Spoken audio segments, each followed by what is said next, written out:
జర్నలిస్టులకు మంచిది కూడా నాగరితే, అది కూడా మీడియా అకాడమీ కేసీఆర్ ఇచ్చినందువలన అయింది. అంటే ఇవన్నీ చేయలేదనా? మీరు తప్పుడు ప్రచారాలు చేసి, అబద్ధాలు ప్రచారాలు చేసి, అసలు ఎవరికి చనిపోయినా పట్టించుకోలేదని చెప్పి ఢిల్లీకి పోయి అబద్ధాలు ప్రచారం చేసి ఇవాళ వచ్చిన వాళ్ళు మీరు రాజకీయం చేస్తున్నారు. శ్రీనివాసరెడ్డి గారు రాజకీయాలు చేస్తున్నారని మమ్మల్ని అనకండి. వాళ్ళని విడిచిపెడదాం. ఇది జర్నలిస్టుల హక్కు. ఈ హక్కును రేవంత్ రెడ్డి గారు జాగ్రత్తగా గమనించండి. ఇది మా హక్కు, మేము సాధించుకున్న హక్కు. మా సాధించుకున్న హక్కును తీసుకోకండి. మీరు కొత్తగా ఇవ్వకండి, మాకేం అవసరం లేదు కావచ్చు. మీరు ఎన్ని వాగ్దానాలు చేసిరో ఆ వాగ్దానాల గురించి మేమేం అనడం లేదు కదా.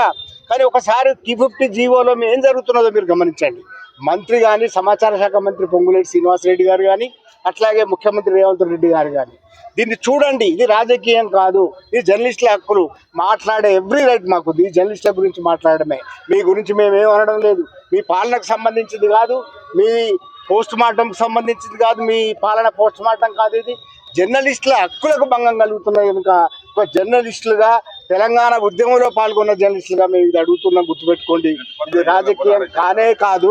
ముఖ్యమంత్రి ప్రత్యేకంగా జోక్యం చేసుకొని, రేవంత్ రెడ్డి గారు ప్రత్యేకంగా జోక్యం చేసుకొని, సమాచార శాఖ మంత్రి పొంగులేటి శ్రీనివాసరెడ్డి గారు ప్రత్యేకంగా జోక్యం చేసుకొని దీన్ని నివారించాలి.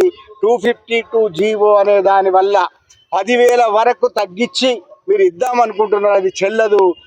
డెస్క్ జర్నలిస్టులకు కూడా అక్రిడేషన్ కార్డులే ఇవ్వాలి. మీడియా కార్డులు అనే విభజన రాకూడదు. అట్లాగే నియోజకవర్గ స్థాయిలో విలేకరులకు కూడా ఇవ్వాలి. ఇంతకు ముందున్న 23,000 అక్రిడేషన్లు అట్లాగే కొనసాగించాలని డిమాండ్ చేస్తున్నాం. ఈ డిమాండ్ చేస్తే కనీసం మీరు 7వ హామీ ఇచ్చినారు, ఆ 7వ హామీ తుంగలో దొక్కి ప్రజాస్వామ్యంలో మేము జర్నలిస్టులం ఒక వినతి పత్రం ఇస్తాం కలెక్టర్ కంటే మా వాళ్ళని అరెస్ట్ చేసి ముషీరాబాద్కు తీసుకొచ్చినారు. ఇది సబబు కాదు. ముఖ్యమంత్రి గారు గమనించండి, ఇది సబబు కాదు.